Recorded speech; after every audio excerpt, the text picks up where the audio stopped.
science, on sait très bien que notre univers, en tous les cas, a un début et qu'il aura une fin. Vous saurez que la Terre elle va mourir. Question de temps. Le Soleil va grossir, il va manger d'abord Neptune, après Jupiter, après il va manger la Terre.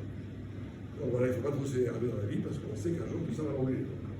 Ce n'est pas la peine de trop se disputer ou se. De toute façon, on est là que pour un temps. Nous, même, et la Terre tout entière.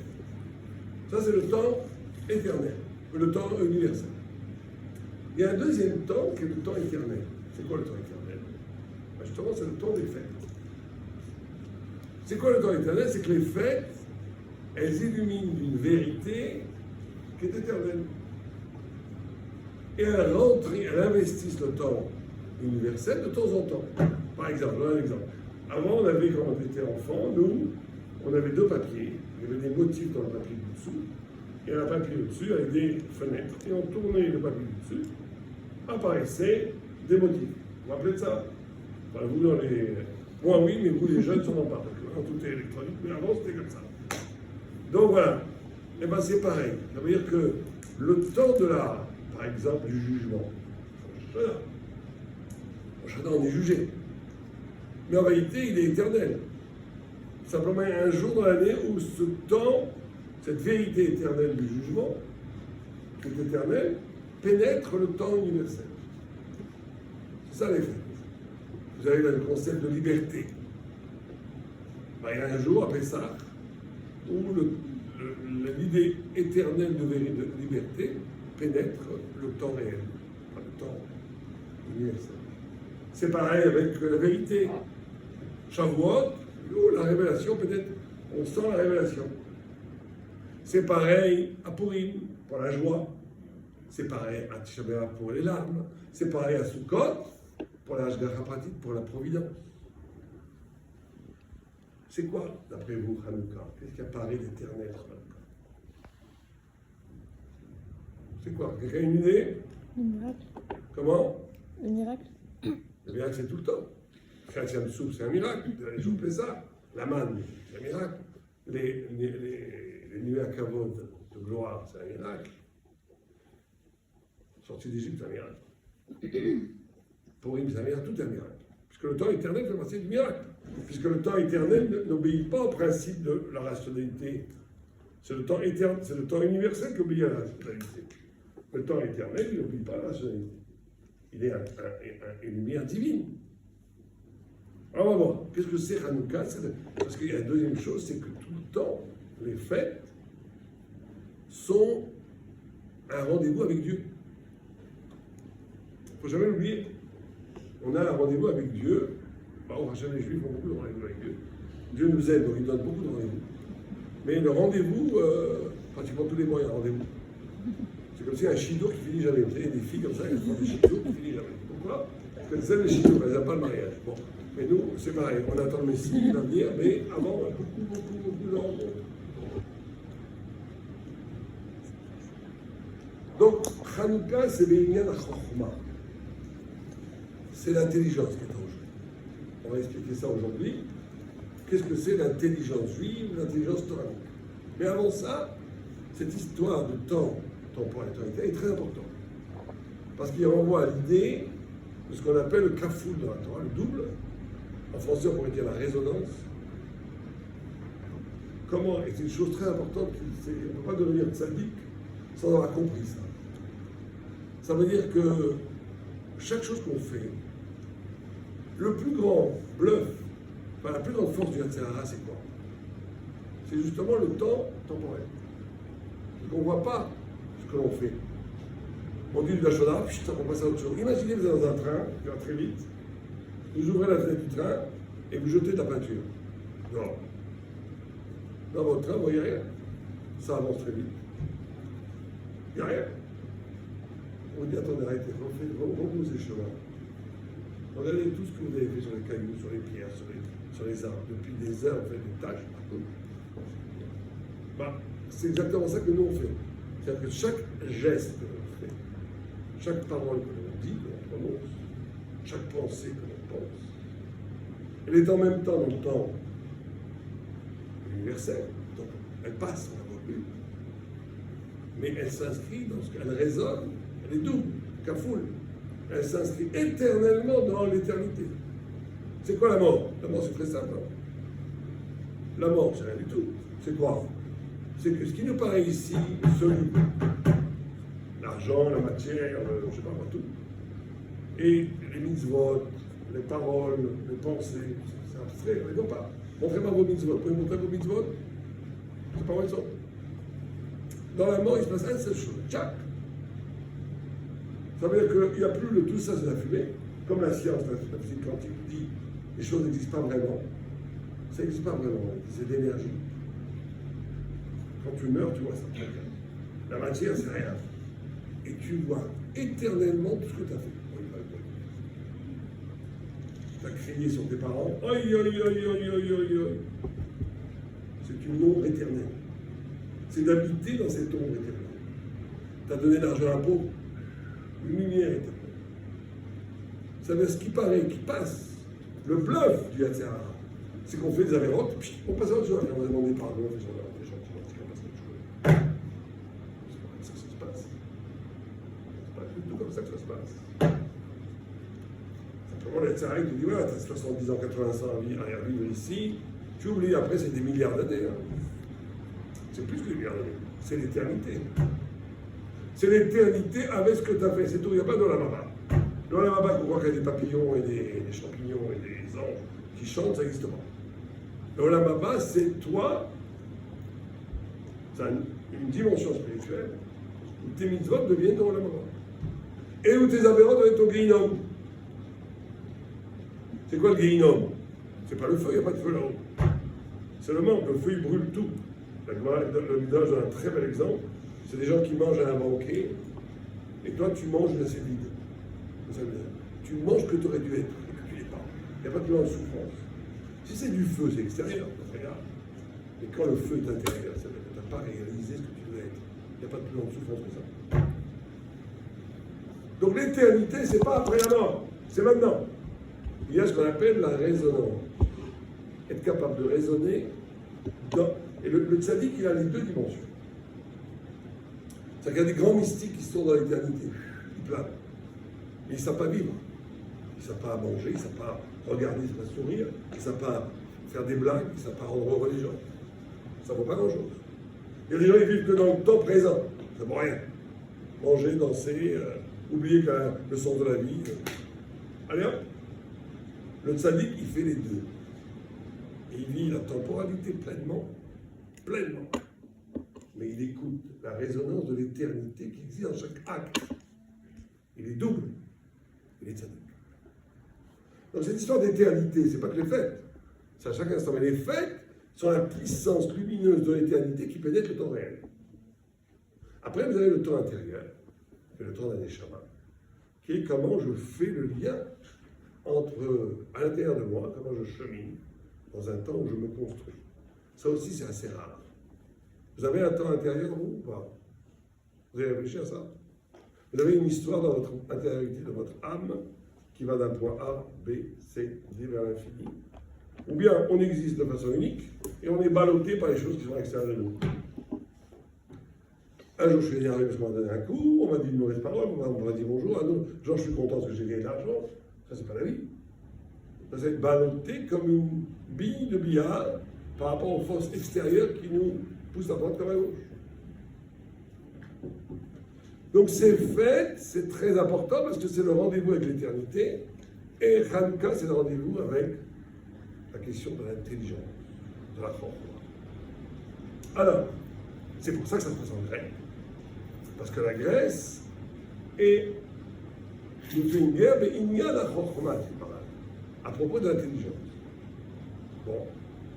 Alors il faut savoir, quand tout le monde le dit, ça c'est très clair, qu'il y a deux sortes d'intelligence. Il y a une intelligence qui vient, qui est l'explication de la matière, on va dire.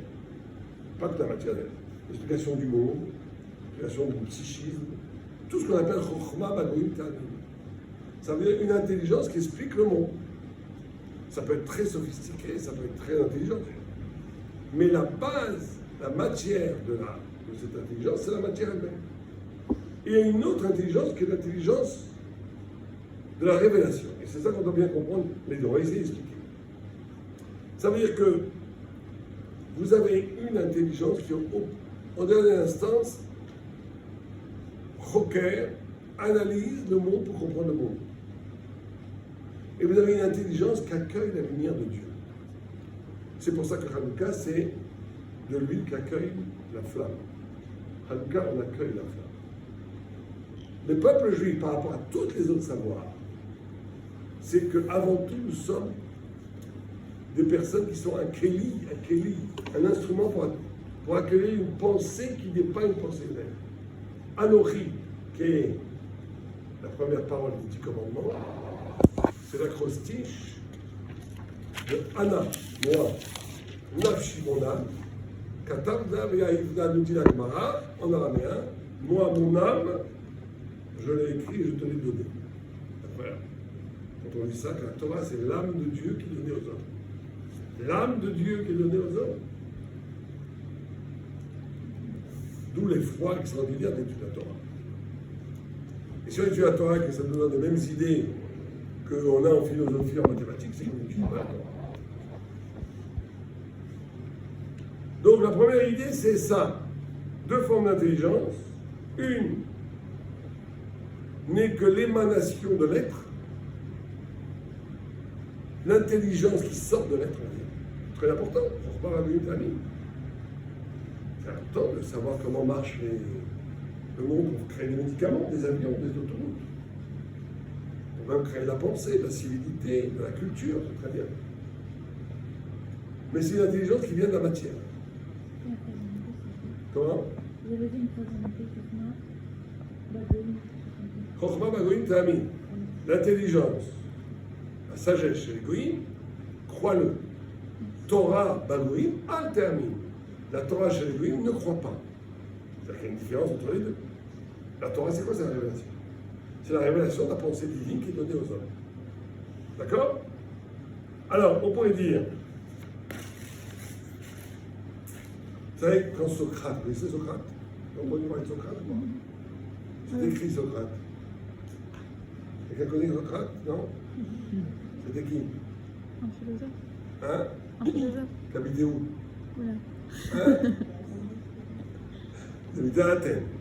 D'accord? C'est pas le père de la philosophie, il y a ce qu'on appelle les pré-socratiques avant lui. Parménide, Héraclite et d'autres. Mais c'est celui, on va dire, qui a fondé la philosophie que nous on a. Parce que les pré-socratiques, personne ne l'a, pratiquement. Certains ont essayé, comme Heidegger et d'autres, mais ils ne sont jamais arrivés. Donc, c'est la philosophie. Socrate, il est condamné à mort parce qu'il est subversif pour la jeunesse, parce qu'il renie les dieux, ça va savoir pourquoi. En réalité, c'est politique, ils veulent le tuer. Bon. Ses élèves disent, on va te faire sauver d'ici. Qu'est-ce qu'il répond lui? Non, je ne le sauverai pas. Pourquoi? Parce que d'abord, je ne veux pas enfreindre la loi de mon pays. Et en plus, qui te dit que ça vaut mieux le coup de mourir que de vivre? Philosophiquement, il n'est pas établi que c'est mieux de vivre que de mourir. Donc je ne suis pas un animal qui obéit à mon instinct de survie. Shem Alta, il fait un sac à la raf. Shem Alta, c'est adif. Je ne fais rien. Moïse est à 120 ans. Il va arriver au Lamaba, sublimissime, le plus grand Lamaba qu'un homme ne puisse espérer. Il a fait sortir le peuple juif d'Égypte, il a reçu la Torah, il a amené le peuple aux portes d'Israël, une vie sublime. Il dit à Dieu 515 prières pour continuer à vivre. Ça ne vous paraît pas bizarre? Qu'est-ce qui paraît plus classe? D'ailleurs, j'accepte la mort. Vous dire, laisse-moi vivre, laisse-moi vivre. Qu'est-ce qui paraît plus classe? Socrate ou Moïse ou Moshe? Et vous n'ayez pas peur de parler, hein, il faut interaction là. Mais Socrate, il voulait vivre pour profiter de ce monde, alors que Moshe voulait vivre pour avoir plus de mérite pour son là-bas. Il voulait toujours un. Enfin, il voulait plus de mérite. Je sais pas. Il y a écrit qu'il ne faut pas faire les choses pour avoir du mérite. C'est sûr que Moshe ne fait pas pour le mérite. C'est l'histoire de Rav Nachman de Breslav. Un jour, on lui dit, il a fait une chose, je ne sais pas quoi. Une voix sort du ciel qu'il a perdu son Olam Haba. Il a perdu son paradis. Si on vous a entendu une voix, Dieu vous dit que vous venez de perdre votre paradis. Qu'est-ce qu'on ferait nous? On pleurait, on ne demanderait pas. Lui, il a dit super, génial, je suis débarrassé de ce truc, je vais pouvoir servir Dieu complètement, les Shem Shamaïm, complètement désintéressé. C'est magnifique. Une autre voix ressort tout de suite, tu viens de regagner ton là-bas, tu vas pas t'en sortir comme ça. Donc les grandes syndiqués, ils s'en fichent de là-bas. C'est pas leur truc. Donc, en réalité, c'est très simple. Les deux, la ville Ben Kodesh et le Kodesh, les deux sont honnêtes. Bien sûr, Moshe c'est Pshita, mais Socrate est honnête. Dans le système de Socrate, si on pense jusqu'au bout, mais nous on ne pense jamais jusqu'au bout. Ou un système où l'intelligence est là que pour décrire les choses telles qu'elles sont. Ça vaut le coup de vivre ou pas? Que tu comprennes ou pas, il y aura tout le temps autant de papillons dans le monde, il y aura les électrons tourneront toujours dans la même puissance autour des noyaux de l'atome. Les étoiles sont toujours les mêmes étoiles, tout sera toujours pareil. Si l'intelligence est réductible à un inventaire de l'être, alors la plupart des gens, ils veulent vivre, pourquoi ils veulent encore, comme vous dites, du kavod, du plaisir, ils ont peur de la mort. Ils veulent vivre, ils ne savent pas pourquoi ils veulent vivre parce qu'ils ont peur de la mort, c'est tout. Socrate, il n'est pas là-dedans, il a dépassé ça. Il n'a pas peur de la mort. Il n'a pas besoin justement de gloire, il ne veut rien. Il dit dans ce cas-là, vivre, pas vivre, c'est pareil. Moshe qui a un impact de l'intelligence divine. Dans l'intelligence divine, il n'y a pas une seconde qui n'est pas une nouvelle vie. Celui qui étudie la Torah, vraiment, il comprend ça. Chaque page de loi, chaque seconde, chaque lettre, tout une révolution existentielle qui donne à ta vie des panim, chadashot, en kamon.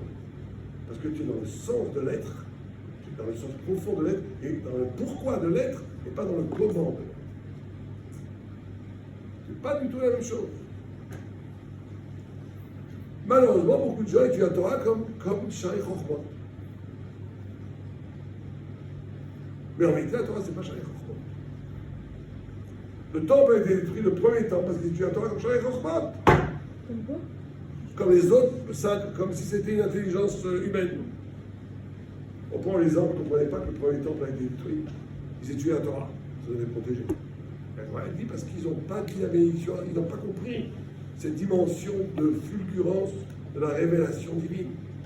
Ils étudient la Torah comme Shari Chochmot. Très bien. Donc on comprend qu'il y a deux intelligences, c'est clair? Maintenant, ça pourrait être très bien. Pourquoi les Grecs font la guerre? Les Grecs font la guerre au peuple juif. On pourrait dire c'est très bien que les Grecs s'occupent de construire des autoroutes, nous faire des avions, faire des universités, apprendre à faire des médicaments, tout ça très bien. Et que nous, on étudie à Torah dans les Métamirages. Et qu'on donne le sens au monde, ça serait une alliance magnifique. Pourquoi est-ce que les Grecs nous font la guerre?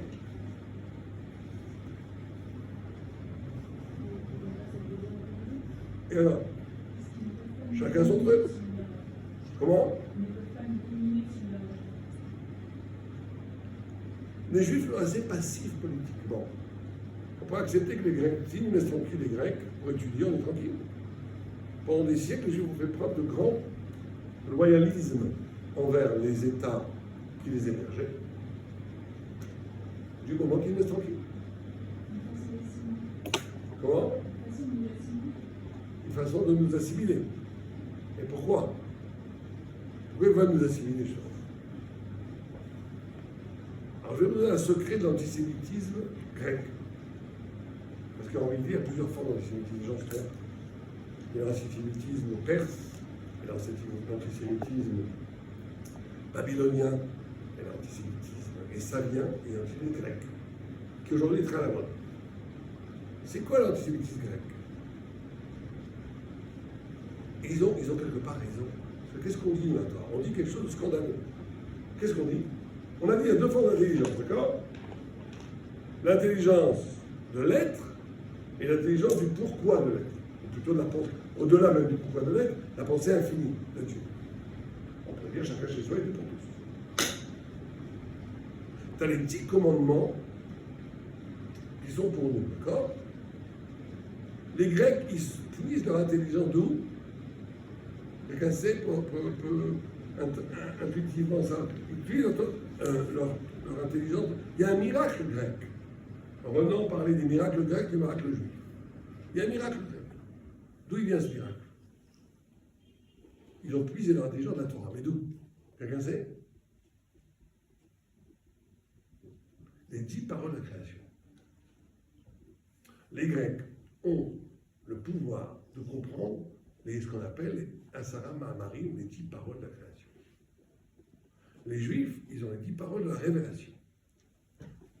Encore une fois, on pourrait dire très bien que les Grecs instrumentalisent le savoir qui est à la création pour développer le monde, et que nous, on soit en relation avec Dieu dans la révélation. Pourquoi la guerre? Parce qu'on dit quelque chose de terrible. Qu'est-ce qu'on dit, nous? On dit Imlo Briti, Shamaim Ares no Barati. Le Hassid. Si ce n'était pas la Torah, mon alliance, si ce n'était pas mon alliance, je n'aurais pas créé le monde. Écoutez un goy qui écoute ça, il va vous tuer. Enfin, en tous les cas, il va vous assimiler. Qu'est-ce qu'on dit à un goy? On dit pourquoi 1 plus 1 font 2, pourquoi 2 plus 2 font 4? C'est pour qu'il y ait 4 mois de tefilin sur la tête du tefilin. Pourquoi il y a la loi de la pesanteur? Pour que l'équipage s'en donne pas. Ça, je vous le dis en façon rigolée, mais c'est ça. Toutes les lois, les Asara Ma'amarot, qui sont les lois du monde, elles sont là que pour réaliser les 10 paroles de la révélation. Un gars, il entend ça, il dit, mais ça ne va pas la tête. C'est-à-dire que moi, tout mon savoir, il est là pour quelque chose que je ne connais même pas, que la Torah, je ne sais pas ce que c'est. C'est ça l'antisémitisme grec. C'est pour ça qu'il ne supporte pas, il veut t'assimiler, parce qu'il veut que l'être, c'est pour ça que les Grecs pensaient que le monde, Aristote pensait que le monde est éternellement passé. C'est très important pour eux, parce qu'il fallait que l'être soit avant tout, que l'intelligence de décrire le monde est avant tout, et que le reste, c'est des doux philosophies mystiques.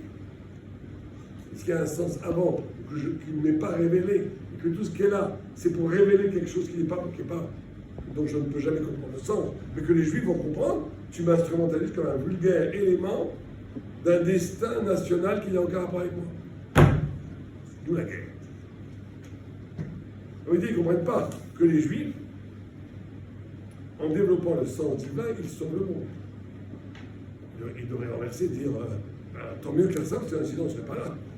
Sans les Juifs, il n'y en a pas. Bereshit, Rachid dit, Bereshit, c'est le monde a été créé pour la Torah et pour le peuple juif. Et ça, ils ne supportent pas. C'est pour ça qu'ils sont antisémites. Parce qu'en réalité, tu pourrais dire qu'ils ne sont pas antisémites. Ils se marient avec des juifs, pas de problème. Un antisémite grec se marie avec une juive. Il n'a pas de problème. Mais il ne veut pas que tu sois juif. Une fois, j'ai rencontré qu'un philosophe comme ça, il m'a dit, moi je suis pas antisémite. Simplement, je ne reviens pas que vous la ramenez tout le temps avec votre particularisme juif. Qu'est-ce qu'on peut leur répondre à ça? Un truc très simple. Comment ça se fait que quand vous voyez un Corse, habillé à la Corse, ou bien un Écossais en jupe avec la... Ça, vous trouvez ça sympa? Vous voyez les Juifs qui parlent, oh, le particularisme. Et pourquoi tu dis pas la même chose de l'Écossais? C'est parce qu'en réalité, il y a cette idée de l'antisémitisme que le Juif, parce qu'il représente un universel en intensité beaucoup plus fort que l'universel en expansion des Grecs. Vous comprenez ça? Abraham Avinu, il est seul, c'est là le mot ivri, il est seul de l'autre côté du fleuve. Et Nimrod, il dit, il avait un plan diabolique, il a dit on va se battre contre Dieu. Comment? Tant qu'il y a des gentils et des méchants, Dieu il sera toujours meilleur. Il va frapper les méchants, donner des bonbons aux gentils. On va tous faire l'alliance, l'international, contre Dieu. Et dans ce cas-là, on va gagner Dieu. Mais il y a une personne qui ne rentre pas dans la combine. C'était qui? Abraham. Ivri, ni Ever à Nahar, il était seul contre toute l'humanité. Et Nimrod, il regarde, il dit Predazo El Atid. Cette mule n'a pas de futur. Il est seul, il est stérile. Nous, on est tout, on est l'armée, l'ONU, la banque, tout. Hein? Que quoi? Il avait 75 ans, c'est pour 75 ans.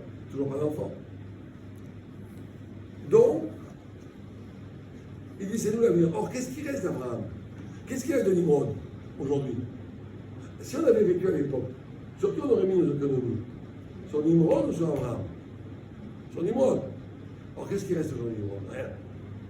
Qu'est-ce qui reste d'Abraham? Tout. Tout vient d'Abraham.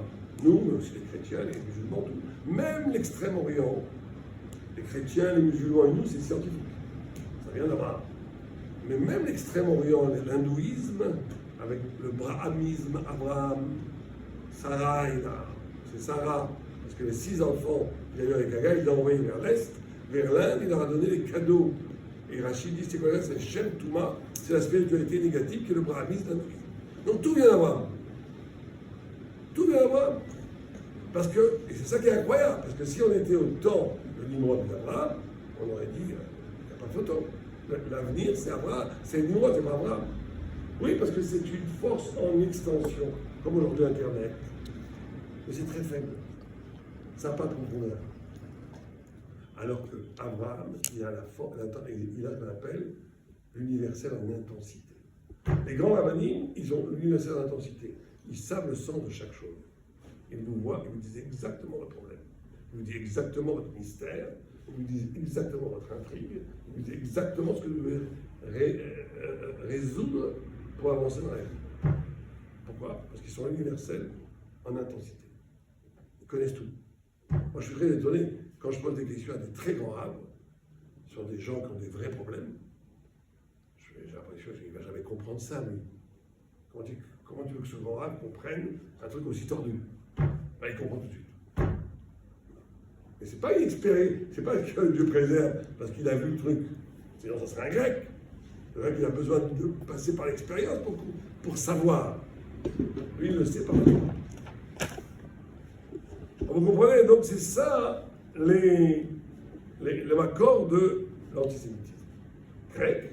Et c'est ça la guerre qu'on a avec les Grecs. Et la victoire d'Israël sur les Grecs, c'est la victoire justement de l'éternité comme Abraham sur Nimrod, de la pérennité, de l'éternité de la vraie lumière de Dieu par rapport au Verbe, au Logos.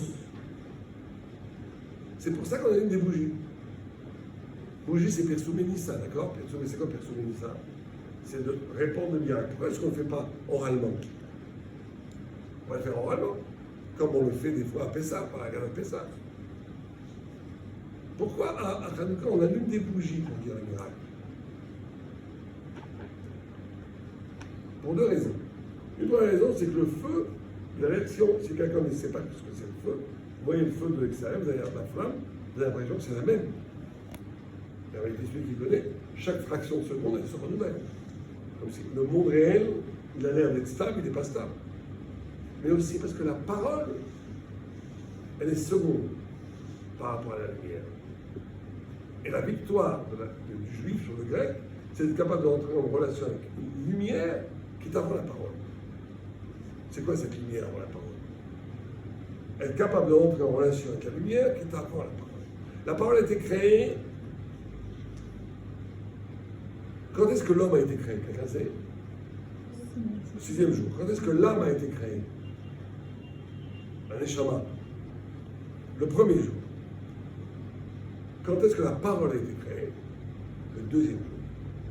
C'est-à-dire qu'il y a quelque chose dans l'âme, dans l'écho de l'âme, qui est la lumière de Dieu en nous, qui est avant la parole. Et une vraie parole est toujours une parole qui jaillit à partir de cette lumière.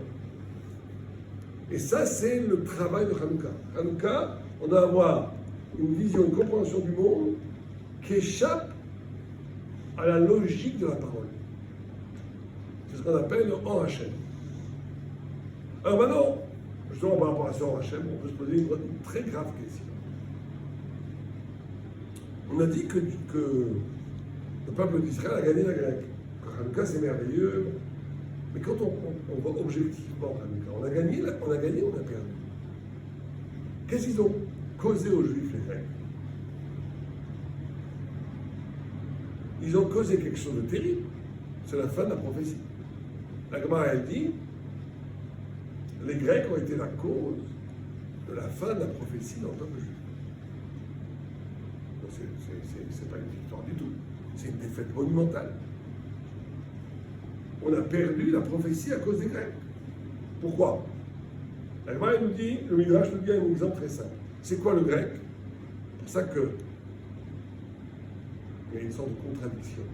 D'un côté, vous avez les premiers psukim dans la Torah qui dit Haaretz haïta tohu, bohu, kosher, al pnei haTorah, veruach Elokim merachefet al pnei hamayim.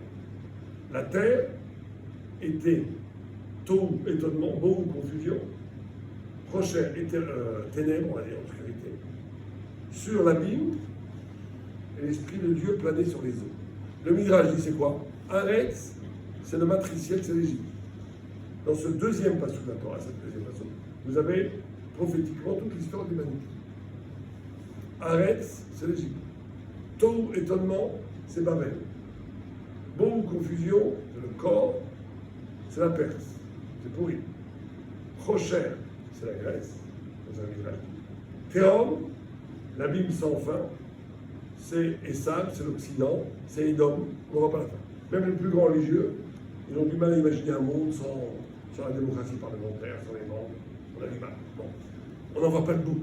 Essentiellement, elle monopolise la. Alors ça dure depuis très longtemps.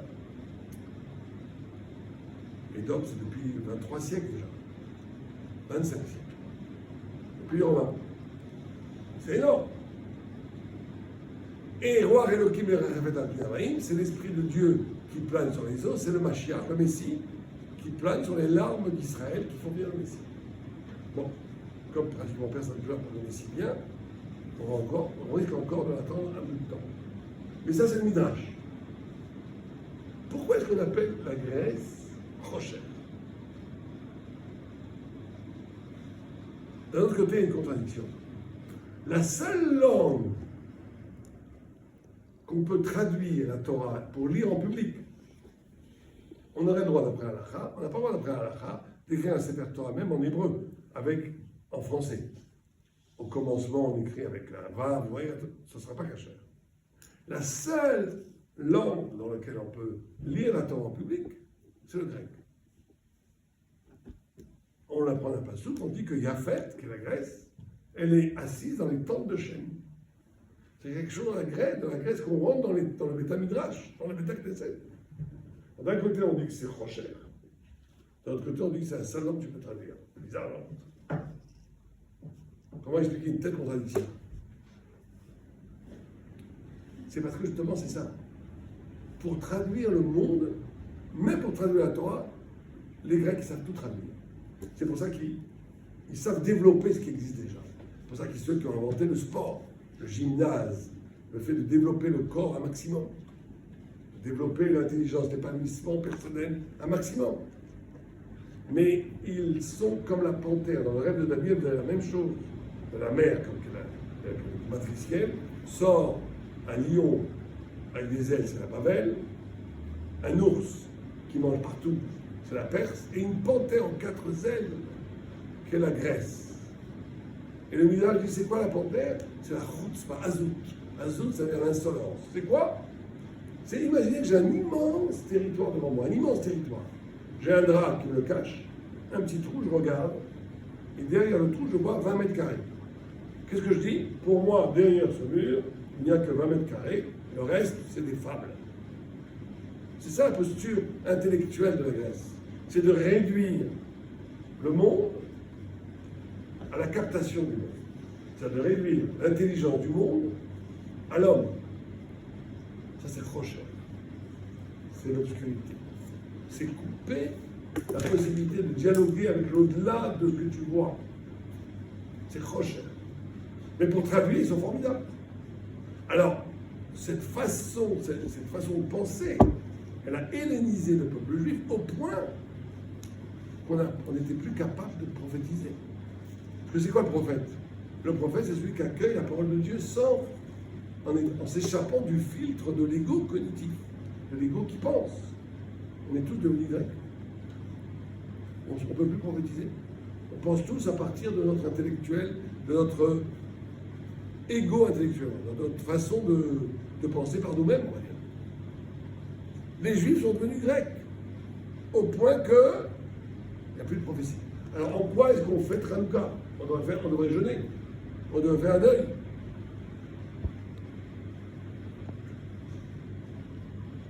Si je vous demande quel est peut-être le plus grand miracle qui s'est passé à Hanouka, qu'est-ce que vous direz?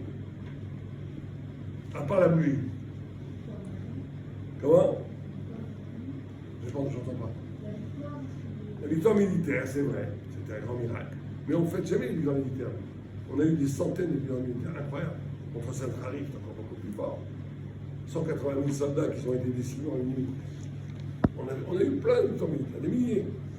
Le peuple juif. Vous savez que même les Romains, à la fin, ils ont gagné. Mais les Romains, ils ont su des tannes sur tannes. On s'est entretués nous-mêmes. À Jérusalem, on s'est. Les Canaïm avec les Haridim, c'est exactement aujourd'hui les temps. Les Chilonim et tout, ils se sont entretués, ils ont brûlé les réserves. C'est ça qui a perdu le peuple d'Israël. Mais un des rares endroits que les Romains n'ont pas fait un arc de triomphe, c'est sur les grandes batailles en Judée, parce que les Juifs étaient beaucoup plus forts que les Romains. Et on n'a jamais fait de fête sur ça. On ne célèbre pas les victoires militaires, c'est les Goïs qui célèbrent. On célèbre toujours une révélation. Donc, si je vous demande qu'est-ce qui s'est passé d'extraordinaire, comment? J'entends rien. On peut pas éteindre ce truc-là. C'est possible? Ça fait un bruit épouvantable. Bon, c'est pas grave. Alors. Lui, il a brûlé le temps qu'on est en fait. Il a brûlé qui a brûlé? Ah, lui, il a brûlé, oui. Ça, c'est un miracle qui est le symbole de quelque chose. Alors, certains disent ça. Le symbole de la pérennité du peuple d'Israël, au-delà du chiffre 5 de la nature. Tout ça est vrai. Non, mais je vous parle de chose très importante pour le peuple d'Israël. Qu'est-ce qui s'est passé à Hanouka? Très important pour le peuple d'Israël. C'est la naissance de quoi? Ah, écoutez, ça, le grand truc. C'est ça le plus important. À Hanouka est né ce qu'on appelle la Torah orale, la Torah Sheba'al. Est née la Torah Sheba'al. De quelle Torah Sheba'al je parle? Il y a toujours une Torah orale. Et la Torah orale qu'il y avait avant, c'est une Torah orale d'une tradition que Dieu nous disait comment faire les tefilin. C'est une des preuves, d'ailleurs, de la Torah orale, par rapport aux Karaïtes, c'est qu'il y a écrit dans la Torah, tu feras la Shrita comme je te l'ai ordonné. C'est écrit nulle part. Il faut une Torah orale pour enseigner comment on fait la Shrita. Il y a écrit que tu mettras les phylactères sur le. Il n'y a pas écrit comment. Non. Ça, c'est une Torah orale qui vient du Sinaï. Très bien. Mais il y a une autre Torah orale qui est ce qu'on étudie à 95% depuis 2500 ans dans les Shiva. C'est les discussions des sages sur le sens des psukim, sur le sens de la Torah. C'est-à-dire que, et regardez ce qui s'est passé, ça c'est vraiment, il faut bien comprendre ça, parce que c'est les sens de Hanouka. Hanouka, quelque part, on a perdu la guerre, parce qu'on est tous devenus grecs. On a été hellénisés, au point qu'on n'a plus été capable de prophétiser. On a été anéantis par la pensée grecque, tellement puissante, tellement séduisante, tellement qui te donne toi comme centre de la réflexion. On n'était plus capable d'accueillir la parole divine. C'est fermé. Et les Grecs, ils ont dit, on a gagné. Les Juifs sont devenus grecs, ils sont des philosophes, ils pensent par eux-mêmes, c'est une question de temps pour qu'ils s'assimilent. Or, le miracle qui s'est passé, c'est que le Juif, quand il s'est retrouvé seul, sans prophète, face seul au texte, qu'il a étudié la Torah à partir de sa subjectivité, de sa neshama, il a rencontré au fond de lui-même Dieu. Et là, les Grecs, ils n'en revenaient pas. Un goy, quand ils se rencontrent lui-même, ils se rencontrent lui-même. Pour Dieu, il fallait chercher derrière les nuages.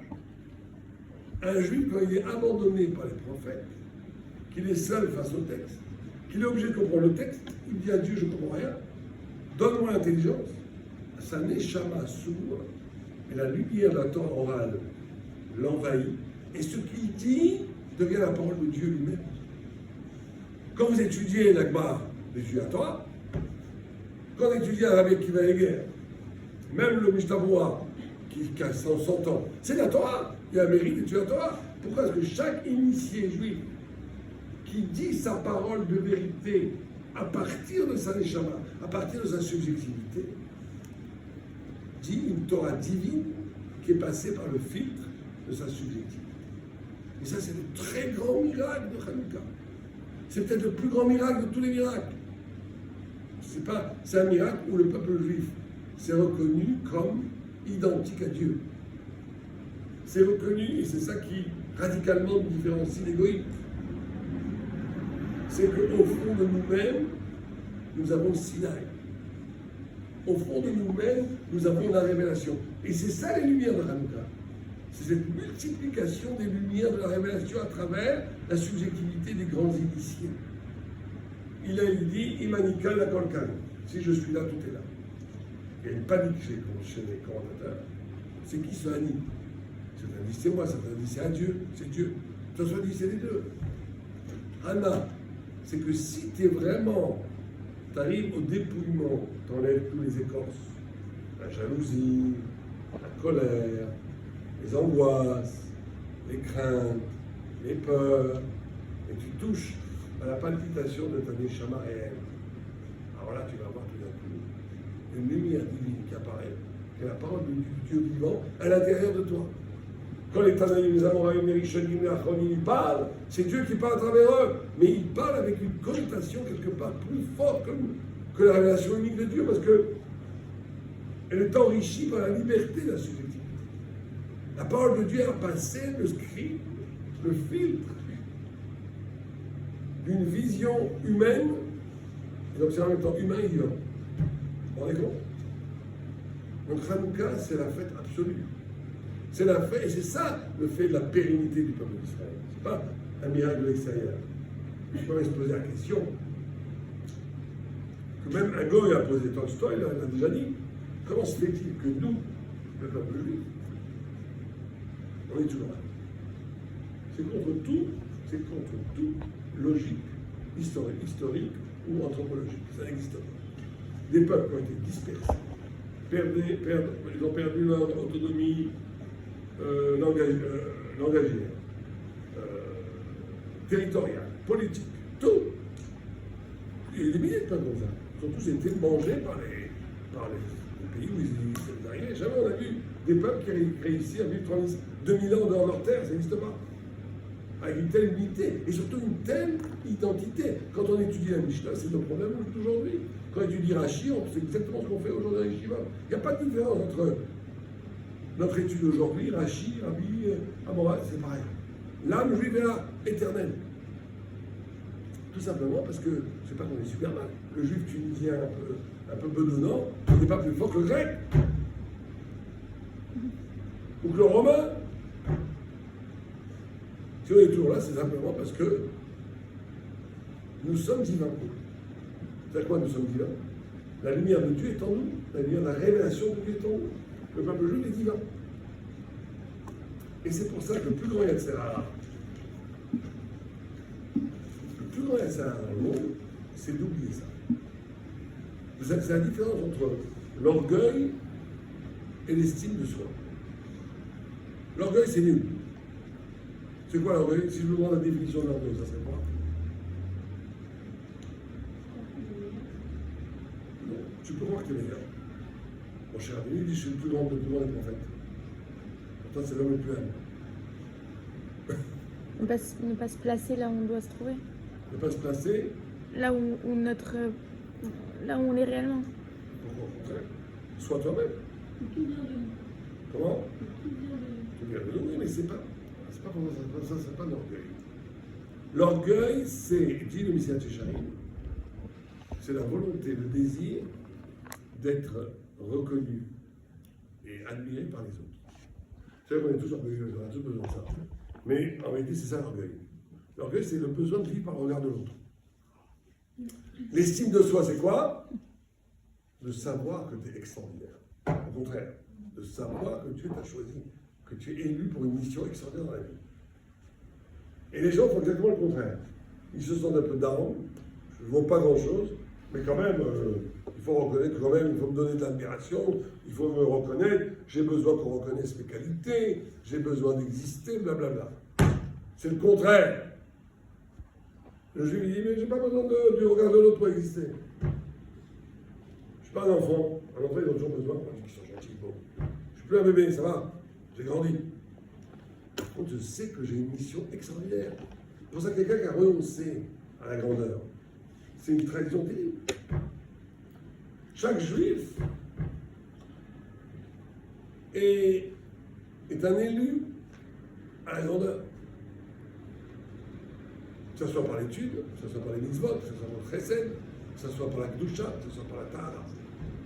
Et si on dit non, non, laissez-moi une petite vie tranquille, moi je ne suis pas très intéressé ni par les idées, ni par la spiritualité. Du moment que je mange cachère, petite famille et tout, c'est très bien. On ne se rend pas compte que c'est une profanation absolue, non pas d'une Torah externe, mais de la Torah qui est en nous. Et à un moment donné, il faut dire ça suffit de demander aux autres de nous respecter, de nous admirer, et nous-mêmes à l'intérieur de nous d'être incapables de répondre à l'élection. C'est nul. Vous remarquerez que nous sommes tous concernés par ce problème. Très rares sont les gens qui arrivent à une maturité de dire le regard des autres. Ça ne m'intéresse pas du tout. Par contre, jour et nuit, je suis concerné par mon élection. C'est comme ça que tu deviens un grand sadique, une grande sadique. C'est comme ça que tu deviens un initié, c'est comme ça que tu deviens un juif. Être juif, c'est ça. Mais le Hatzara, il te dit quoi? Vie par procuration. Je veux une voiture, je veux de l'argent, je veux un bon chidour, je veux que les gens m'admirent, je veux blabla. Tout ça, c'est pas ça côté de sa vie.